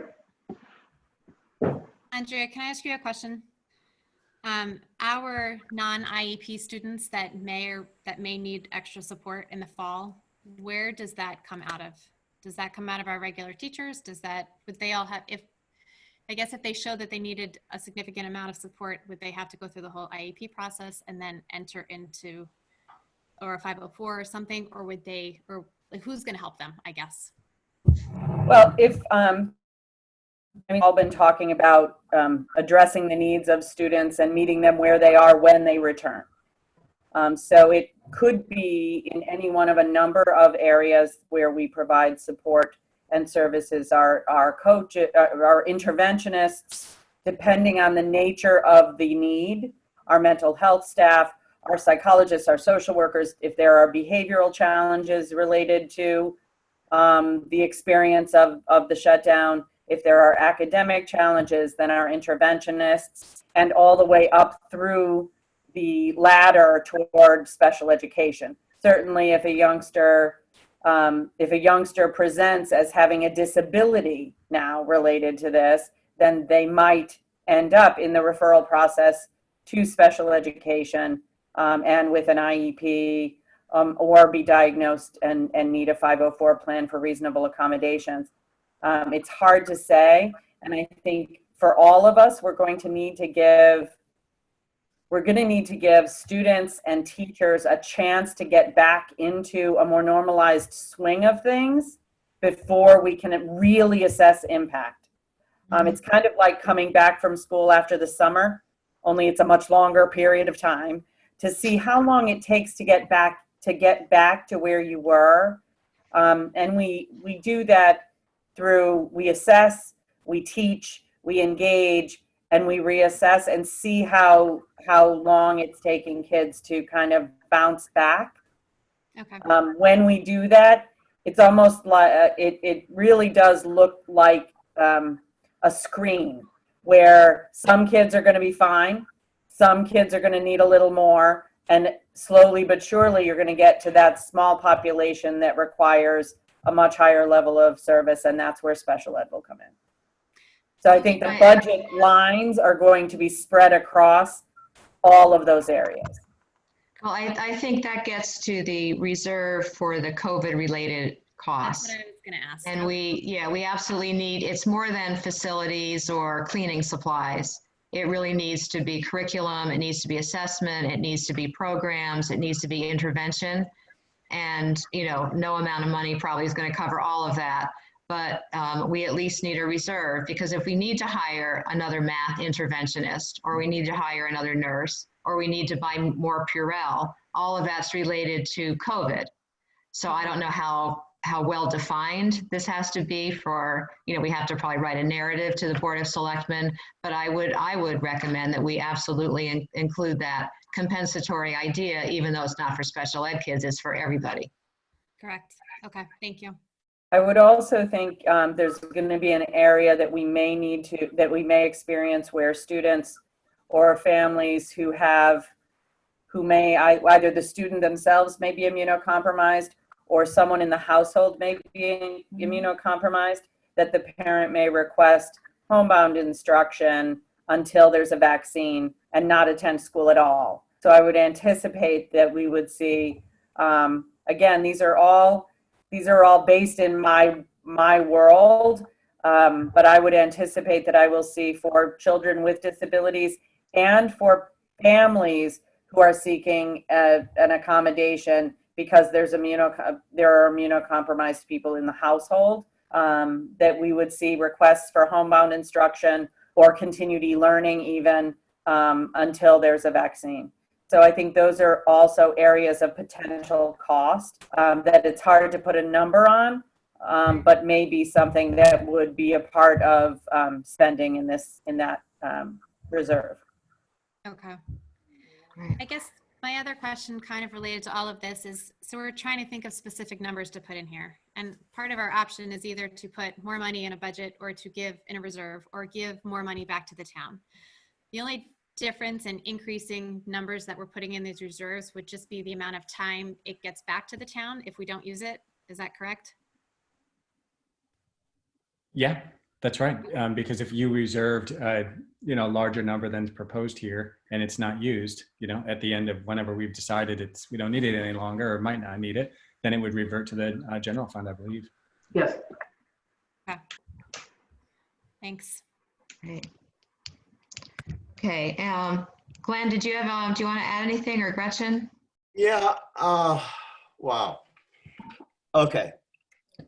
At the end of this year, we anticipate we're going to have a $3 million or so savings to our budget. Okay, correct? And right? Based upon our forecast for the year end, about a $3 million savings. And on the cover page, you put reserve of $350 for SPED, $350 for unexpected COVID-19, encumbrances, which are the pre-spend items that you want, which is $1.3 million, which means we're going to turn back to the town about $1.7 million. I would propose that we, in fact, do add and increase the SPED to at least 500,000. And who knows, as Andrea says, I mean, that's just a shot in the dark. We don't have a clue. Who knows? And if we don't need it, all well and good. But it's there if we do. And the likelihood, I think, is probably pretty good that we're going to need a good chunk of that. So the bottom line from a budgeting perspective is from the Board of Finance, the guidance was flat. So Kevin would look at doing a budget that is flat to what our budget was this year, including the Genesis program. Okay. Discounting, the savings that you've put in here. And then the only other alternative we have, and I think it's the likely alternative, is that the Board of Finance is going to say, you got to get down to the MBR. You got to get down to the minimum. And from a flat budget to that number, is that handled in the savings that you've proposed, Kevin, or is there a hole there? No, we'd have to go back and come back to you with some additional considerations to get to MBR. Yeah, and I think the reality is, Wilton is struggling. It is. We're going to get that pushback from the Board of Finance. I know we are. The state has given us a floor, a safety net, in saying that you can't do less than this, which helps because it eliminates the 5% and the 10%, which they may have wanted to do. So I would think that our proposal would be or should be flat with this year, and how do we get to the MBR? And how much of a difference is that between what your savings you've proposed, Kevin, to get us down to the MBR? And those are the only two scenarios that are feasible. From my perspective, is in terms of presentation to the Board of Finance. Here's our flat. If you want us to get to the MBR, which is state mandated, we can't do anything less than that. Here's what the impact would be. And maybe we'll end up settling somewhere in between. I don't know. But I think if the effort to get to the MBR is going to be dire, is going to have a meaningful negative impact, and that may give us some wiggle room. But I feel certain that the Board of Finance is going to want us to come to that number. I don't see a way out of it. Well, Glenn, I hear what you're saying. I think the Board of Finance, what we know is that they've asked for the various scenarios. Right. We know that within the law, we can give them a flat scenario, which Kevin and his team have presented tonight. And that's what we're sort of poking and prodding and asking questions about. And then a second scenario, as you said, and as Kevin recommended earlier in the meeting, was to also present as low as MBR scenario. Right. And so that one we can talk about after Kevin develops it and presents it to us next Tuesday, because we have another special meeting. Exactly. Yeah. But I don't want to assume what a Board of Finance will do. I think as a Board of Ed, we will look at the scenarios and decide which one best protects our staffing and our programs and our class sizes and our kids, and is frugal and thoughtful. And so that's the one that we ought to recommend. And I don't disagree. I know, but I also think it's important to put it in context, because in the pre-COVID world, it seems so long ago, but before COVID, if the budgets as presented, remember that, our original budget request that had Middlebrook in it, and all of that. Yeah. So if we go back to that world and we had submitted that budget request, and as I understand the mill rate model, it would have represented, for various other reasons, including debt service, it would have represented a flat mill rate, flat mill rate year to year. And that's with the original budgets. Now we're bringing our request down to flat and or MBR, both scenarios. So we've already moved in the position of lowering possibly the mill rate for next year based on the model. Yeah. So, our job is to protect the quality of our services, to allow enough flexibility for all those unanticipated needs that we're going to see, and to revamp, some of our instructional priorities to fit the current world. And we're going to need money to do that. Yeah. So I just think that that we're starting in a pretty good place for a horrible situation. And that if we can look at a year-end variance that's positive to 3 million, that we can help pre-spend and protect and allow for flexibility without increasing, without spending any more tax dollars that are already allocated. I think that's great news. And then we build the frugal budget on top of that, which I see as flat. Yep. So I think that, this is not a positive situation at all. But I think to come out with a flat budget and be relatively healthy, well, that's a terrible word to use in the middle of a pandemic, but in relatively strong stead, again, to protect what we have in terms of class size and staffing, to give us some flexibility, to focus on some narrow, important priorities, and understanding the rest has to go. So I think that, I don't know, I just think that we need to rally around that kind of approach rather than assuming the worst and saying, okay, let's just do that. Of course, we'll do the modeling and the scenario, but I think we have a lot of ammunition to say flat proposal is going to stand everybody in as best stead as possible given this situation. No, I don't disagree at all. And I think, Kevin, the savings that you have put forth tonight gets us to a flat number. Is that correct? Yeah. Basically? Well, it helps. It helps. Yeah. Or it gets us to, we're close to flat with the savings that you put forward tonight. Yeah, because we can encumber some. Yeah, we can come out flat by encumbering and all that gets us to the flat presentation. Exactly. And towards the onus is on us then to, with the MBR, really explain what the negative impact of doing that would be. Exactly. Okay. Exactly. All right. And that's, I think that's because it would be. I mean, it would have a significant negative impact. And I don't disagree, Deborah. I think the fact, if we can come in flat when our original budget was a 0 mill rate change, then we're winning. We're ahead of the game and we're giving back and we're having a positive impact. I just don't think, I think the push is going to be to get to the MBR. That's just my gut feeling. Okay. But we need then to explain in dire terms, why not, what the negative impact of that doing that would be to us. Okay. And toward that end, what Deb was saying, I think that we need to look at increasing the reserves for both line items. Yeah. Well, I think we have saved it this year in our budget because we find ourselves in uncharted learning territories. And I think that the repercussions of the inability to expend the funds with the way we thought they were going to be expended this year are probably going to be fully realized next year. And we anticipated our children, the town's children, needing that money this year. And I think they'll still need that money. It's just unfortunately going to happen in the following school year. Oh, Ruth, I don't disagree. And they may need it in a way that's different than we originally anticipated. But I think the need is going to be there.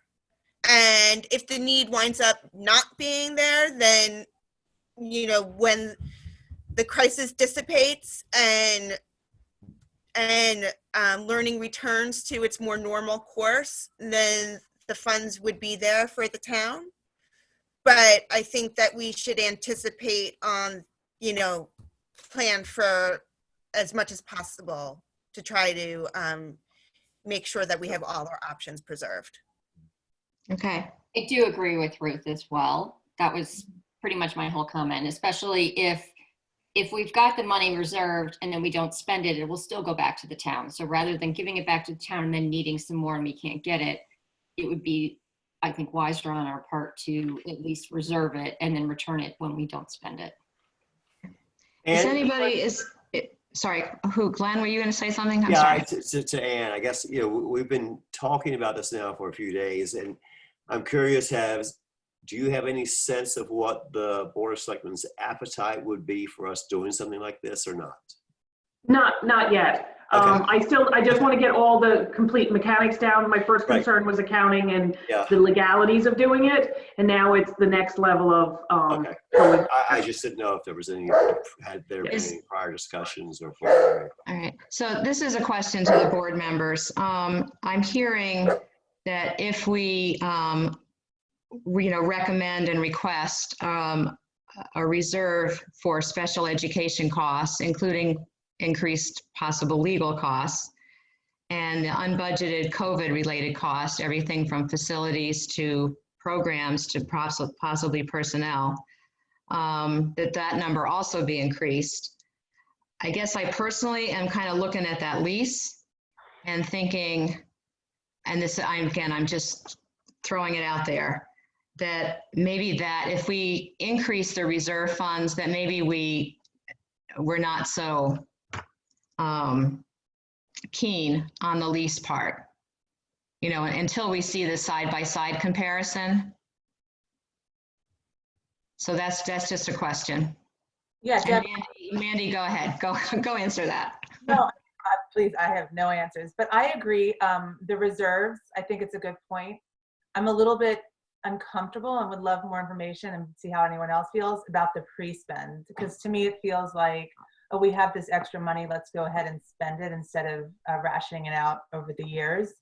And I'm also, I just want to point out, a little concerned about the building repairs, the impact of deferring that year after year, and where that money is going to come from.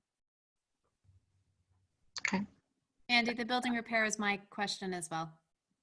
I kind of feel like we've done that in the past and it doesn't always serve us well. And I'd be a little leery to go. Yeah, I mean, do we even concentrate on the possibility of not pre-spending for the budget items and or the technology lease and putting that money into the building repairs? And I just am curious, Kevin, on your thoughts on, when you mentioned the speakers outside of Cider Mill, to me, I heard that was an issue if there's ever a security concern for the kids who are in the bathroom, that they are unaware that there's a security issue going on. So it's important to have those speakers. So just things like that are of concern to me by deferring all of that. Sure, and I think that's exactly right with that specific example. I think that the EOPS team over there, when they had conducted their audit, that was one of the vulnerabilities that they'd identified, and so that's why it's in the budget. But these are hard choices, so one over the other doesn't necessarily put us in a better place. So kind of following the guidelines that we laid out in terms of protecting programs, protecting students, protecting staff, et cetera. We tried to come up with some recommendations that were clean and made sense, but certainly, you're the board. So if you can make some modifications as you see fit. So if you wanted to look at adding back that speaker installation, and we could, send me to go find, the offset someplace else. So, but regarding a lot of the building, something like the heaters that were being replaced, is that something that would the existing ones actually break down in the next, say, 2 years? My understanding is that they are at the end of the life, but we have, terrific maintenance people. Mark Esposito does miraculous work with all of our mechanicals. So I think I can't peer into a crystal ball. All I can tell you is that if they didn't need to be replaced, they wouldn't have been on the list. But like everything else, we make some hard choices, and if that means we try to nurse another year out of it, we try to nurse another year out of it. But I think there's also, as everything else, some risk in that calculation. Okay. And I know I've stood in puddles of water in the Middlebrook bathrooms over near the theater.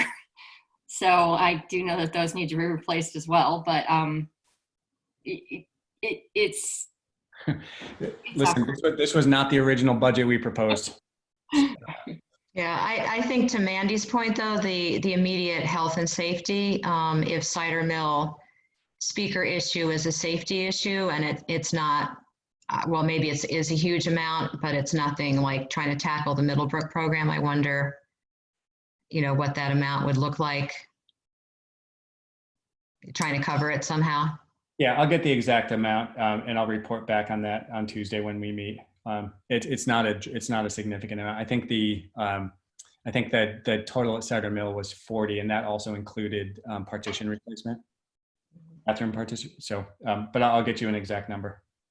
I mean, yeah, maybe there's a couple Band-Aid things. I guess the heating is what struck me, is if it's something that suddenly it breaks down in October, November, and it has to be replaced, is that cost still going to be the same as what the estimated cost was when you've got an emergency fix? Great question. Are there other pieces of the Middlebrook program that could be broken down? I mean, I'm looking at, our timeline as well, and whether work could even get done. Once you set out all the construction, contractor kind of proposals and all of the stuff you need to do in terms of the bidding process, let alone the, can we find, is it safe to work in the building and all of that stuff. So yeah, I think that's a really important consideration because, quite frankly, we're not sure. I think, some things like painting could probably get done, and we could probably provision several of our custodians to begin that work. Maybe some, if we wanted to engage in some of the upgrades, perhaps just on a smaller scale, so you have fewer workers, cohabitating the building while they're conducting the repairs. It would be something we could explore if the board was interested in looking at some other options about how to get at that. But I do think some of the life safety issues would be essential construction, and that would still be able to continue. I'd have to get some clarification from Chris Burney about, what's on that list and not. So Kevin, I would just like to see all these pre-spends, like really how much money. Is it we're pre-spending because we have money, or we're pre-spending because we're going to save money over the long term? Like the technology lease, I would love to see a breakdown of, if we didn't do that, we're going to spend X, and if we did do that, we'll spend Y, and see the differential. Sure. Yeah, we'll do the side by side for you. And same with the, I'm just going through, I'm going through some of the pre-spends for the equipment. I just want to make sure we're not pre-spending because we have this chunk of money and then taking from something else, that we're actually pre-spending because it's the prudent thing to do, and it will save money in the long end. Sure. I mean, these were areas, items that were in our originally proposed budget. And so, going back through and making some revisions, we're targeting, I think the other strategy when we consider pre-spending is we try to the best we're able to avoid pre-spending on recurring costs. And not always feasible to do, but when you're able to do that, what you avoid doing is creating a hole in your next subsequent budget. And so you may recall when we were looking at budget documents earlier this winter, there were some variances year over year in some of the lines, and that variance was a result of doing some pre-spending in the preceding year on items that were recurring costs. So we try to avoid that as best as possible. Yeah, I'm just worried about the optics. I want to acknowledge all the letters that we've received of people who are worried about the financial situation. And I just worry about the optics to ensure, of us pre-spending, to ensure that it makes the most sense financially and it's not just a good thing to do. Yeah, well, just to be clear, as I understand it, everything that's on the encumber list, the pre-spend list, is a result of the positive variance this year, but it's all they are all objects that were in our proposed budget. That's correct. So in order to bring our proposed budget down to flat, while we have this money that's already been allocated by the taxpayers, let's use it to help next year's budget. So it you know what I mean? This is not like, oh, we forgot to put it in next year's budget. It's nice to have, let's do it now. It's not that kind of pre-spending. It's not oh, we couldn't get it into budget request, so let's do it now. It's none of that. These are items that were in our proposed budget that we're suggesting let's purchase now so we can bring our proposal down for next year that will impact the mill rate, bring it down to flat so the mill rate could actually go down. Got it. That's a good point. Yep. Yeah. And the other option, if we elected or you elected not to pre-spend, it seems to me that the alternative would be to eliminate, and so you just increase the number of items that we're taking out of the budget entirely. But if it's helpful, we can do some further detailed report. What did you mention, Mandy? You mentioned equipment. Was there another line you were interested in looking at some additional detail? Just how much purchasing the remainder of the technology lease versus doing that over 4 years, what the savings would be. Yep, got it. Yeah, and I would think if we wanted to increase the reserve, special ed and or COVID things, that in my mind, purchasing the lease would come in sort of the last priority of the things that in that recommended plan. I agree. Can I ask you guys another question? If I'm looking at this correctly, if we had put the 2 reserves, your pre-spends, and the remainder of the technology lease, we're still left with 1.1 million. Yes. Mm-hmm. Yes. And as far as purchasing the IT lease or the Chromebook leases, that's a savings of $100,000, and that would be over 3 years. Is that what the lease was, Eric? It would be over 5 years. Over 5 years. Okay. So it's That 100,000 would be spread over 5 years. It would be the interest payments on the lease. okay, so it's like $20,000 per year of savings. Okay. Okay. I just go back a bit to kind of that 1.1 remainder that's left over. And I'm not necessarily sure that increasing the reserves necessarily means that we also have to, push the technology lease, which would have savings over year end, over the few years, down all the way to the end. I'm just, the way the reserves work is if we need them, they're there specifically for, COVID related BOE needs. And it's money that the town has already approved to be appropriated towards educational purposes. And if the crisis works out in one way and the money isn't needed, then it's there for the town. So I'm just not quite, I'm not quite sure why we just wouldn't use that balance to shore up the reserves and then play out and see how the next, see how the crisis unfolds. But Ruth, I thought we were also discussing the possibility of bringing back some of the repairs. So that 662,000, there were some items like speakers for the bathrooms, some of the repairs for Middlebrook. We would bring that back into the expenses. So that would be on top of what that's worth. So we were sort of, maybe this is my misunderstanding, but I was understanding that if we're talking about putting the speakers into cider mill into the bathrooms and looking at the cost for some of the Middlebrook work that maybe we should do, that cost would be instead of those leases.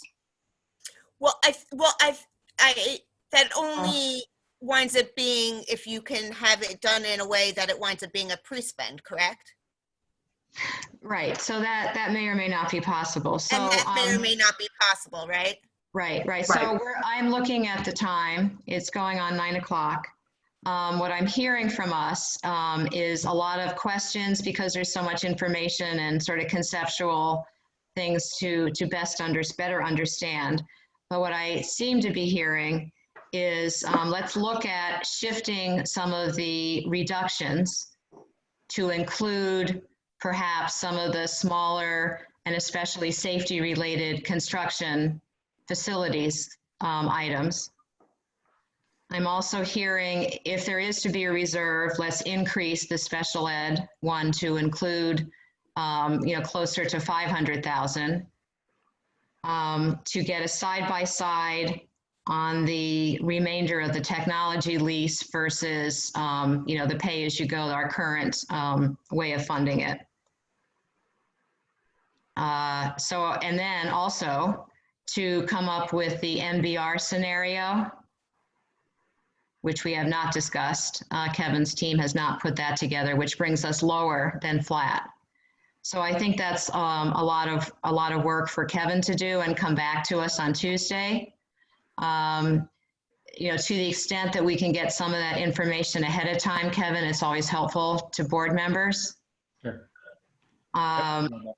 And also there's no need right now to decide any of this.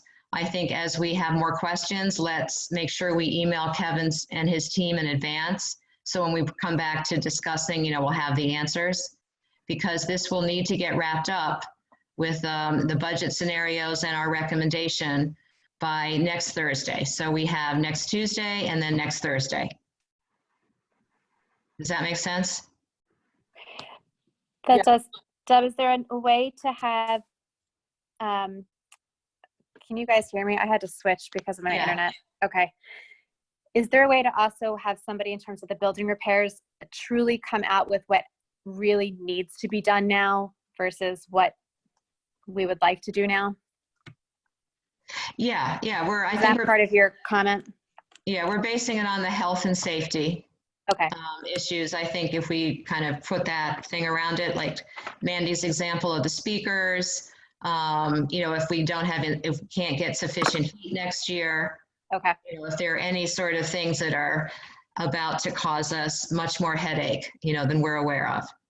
Okay, thanks. And again, I'm sure Kevin's team has been through it, but let's confirm all that. Okay, thank you. And then we've heard from Andrea and other questions, from Glenn and Mandy, the concern about special ed. So I seem to be hearing, let's up the reserve for that. Let's question the reserve for the, or the encumber for the tech lease. And then all of us need to figure out, again, is this appropriate as the flat budget reductions and the end of year balance? And then we're going to add another layer of the MBR scenario next Tuesday. Okay? Yep, sounds good. All right. Okay. So thank you to the whole Kevin and your whole team. This is a lot of work. It's a lot of moving parts. And thank you to all the board members, as we try to grapple with all these different pieces of information to try to put together the best possible picture, the complete package to present to the Board of Finance. Okay. So I got to dig through my papers, see if I can find the agenda. Yes. The next item is discuss and approve the Middlebrook grading proposal. Yes. Okay. Poor Lauren.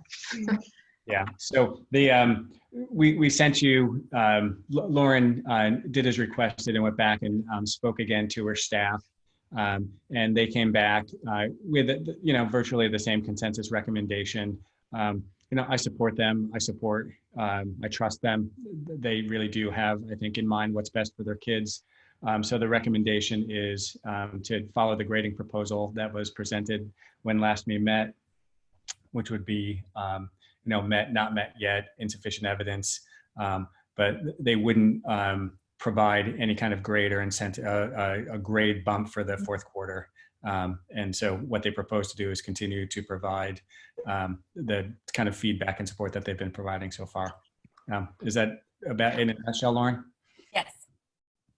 I thought it was a well done proposal. I really did. It was thoughtful, and it just made a lot of sense to me. And they're the guys on the ground. They're the troops on the ground. They know. They have a great sense of what that environment is there and what makes sense. I'm fine with that. I really am. No problem. Okay. I think I was.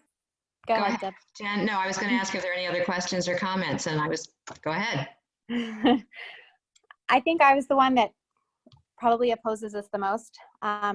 Lauren, thank you. I appreciate you guys going back and talking about this again. I still don't agree. I still don't understand the negative of giving the kids the grade bump, even though it might be inflated. At this point, I think we all kind of agree that the grades truly don't matter, but to those of our kids who use that as a motivating factor, and that's what's kind of keeping them in all of this and encouraging them to give it more than the bare minimum and just do what they can to get by, I don't think that that helps them at all. I think that I've heard from a number of parents, not only ones that are having a hard time, but even ones who have. I know one of the comments was, well, it doesn't help the kids who have all A's. There's no incentive for them. But some of the parents who do have all A's have reached out to me sharing that, well, actually it is incentive because it just keeps them in there and willing to try. The alternative is to just not do any of it because nothing impacts anything. It doesn't impact a grade or anything anyway, and to go outside and play. So it's not just those kids that really need the motivation to try, it's the other kids also. So I still don't understand what the negative is to just doing the grade bump. I get the stressors. I get that we don't all have the ability to learn to our fullest potential. I understand all of that stuff. But for those kids that can't do that, you guys have talked about it's just their first 3 quarters and that would be their grade. That they don't get a grade drop or anything for not. So I'm still struggling with what the downside is of offering a grade. Okay, I hear that you were not persuaded, and that I understand that there's a diversity of opinion on a topic like this.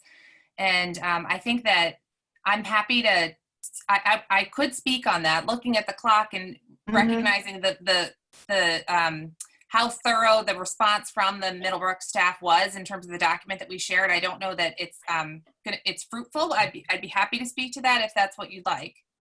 I don't think so. I don't think you need to go back to them. I think what I would ask then is, why don't you throw it out to our Middlebrook families and give them the survey and say, do you want grades or not give grades? And let them truly decide if you guys are willing to do that. I think I've got to sort of interject here. Jen, I hear your points and I hear Lauren's, and I started out where you did, but I think in terms of process, that it really is up to the Kevin and the principals to recommend the grading procedures to us, and using the input, from who they're going to rely on. And so I don't think that we should interject and try to change that methodology at this point. So I think the recommendation is what it is. We've all had time to contemplate it. And so I think that I'm going to go ahead and ask for a motion. With respect to you, Jen, I certainly hear your objection, but I think I think we'd be remiss to go back and ask them to do a different process than we've asked for the other schools. What are you guys going to do in terms of our students that are no longer going to work? Like, what is the answer to that? So, as we said last week, and as I think the staff articulated well in that presentation that they shared, it's really the connection between the students and the teachers and having authentic, meaningful activities that kids are going to engage in. And I think that, we've gotten a lot of really warm feedback from families. I see anecdotal messages about, how fantastic the feedback was that teachers recorded while they're looking at students writing. I think that, we are different from a high school. Our kids are at a different developmental stage. We went back and we took, a wide number of staff watched the pertinent portions of the last Board of Ed to really see the discussion and hear the comments. It was really robustly discussed. And I have to say, the more we talked about it, the more there was universal agreement on the fact that they specifically do not recommend using the bump at the middle school level. And I think that it was unanimously supported by the leadership team of Middlebrook School, and they certainly were consulted with the teams, our special ed providers, our related staff. So I think that the fact of the matter is, Middlebrook is not looking for any hill to die on here. We can only be successful if we continue to have meaningful and supportive relationship with our parent partners. And if this board were to mandate to us that we proceed differently, then we would absolutely follow that mandate. That said, we are the experts in this developmental stage. We have given this careful, thoughtful, deliberate consideration, and we think that it would be a disservice to our children to proceed differently. Okay. Okay. Again, I think your presentation made that clear. I think you've heard Jen's concerns. Yes. Some of us, have, maybe not as strongly, but, have some questions as well. But at this point, I just have one last question, which would be, will there be a report card that says met standards, did not meet, not enough information? Will that be as part of their kind of report card, Lauren? Yes. All right, so, okay, so there is some sort of record, and to some kids and families that will be important, and the relationship with the teachers, and the thinking about what the developmental needs of the middle school kids are. I think that we have the information, and we're going to perhaps come down on two different sides, but I think it's time to sort of get this issue decided. So I don't know. Is there a motion to? Actually, can I ask one more question? Of course you can. Along with that final report, will there be any notes from teachers? So it is our practice that all teachers do comments for all students, and they're quite personalized, our comments. And so as opposed to a lengthy narrative from a single teacher, which is a model that you see at the elementary level, you see sort of a mosaic of snapshots of that student across all of their classes. Okay. So any clarification of? Absolutely. And certainly celebrations of the work habits that we saw pulling through, and the way that children did or did not persist in their work in the fourth quarter would absolutely be reflected in those comments. Okay, thanks. Okay. All right. Is there a motion to approve the quarter 4 grading process proposed by Middlebrook? So moved. Is there a second? Second. All right. Thank you, Gretchen. Thank you, Glenn. All in favor, please say aye. Aye. Aye. All opposed? Opposed. Okay. So my count is 5 for, and 5 in support and 1 opposed. All right, thank you. And I just want everybody to understand all the points have been well taken, so thank you. All right, we see the future business and informational items. So we realize that there's a teaching and learning committee meeting next Tuesday morning. Well, there's not a time, but I guess you'll figure that out. We're having another Board of Ed meeting next Tuesday night to come back and have more budget discussions. We're also going to have a business ops meeting that morning. Kevin, if that could get added to this list. Yes. And then yeah. On Tuesday, time has been determined, just so you know. I'm sorry? Teaching and learning is at 1:30 on Tuesday. 1:30. Okay, great. Thank you. All right, and then we have, of course, a few other issues like end of year ceremonies, et cetera, to talk about in the future. All right, now it brings us to comments from the public. Lucille, are we getting any emails at this point? No, I did not receive any more emails. Okay, so having finished the agenda, I hereby adjourn the meeting, and thank you, everybody. Appreciate absolutely everybody's hard work. Thank you. All right. Thank you, Kevin. Thanks, everybody. Thank you. Good night. Thank you. Thanks. Good night. Good night.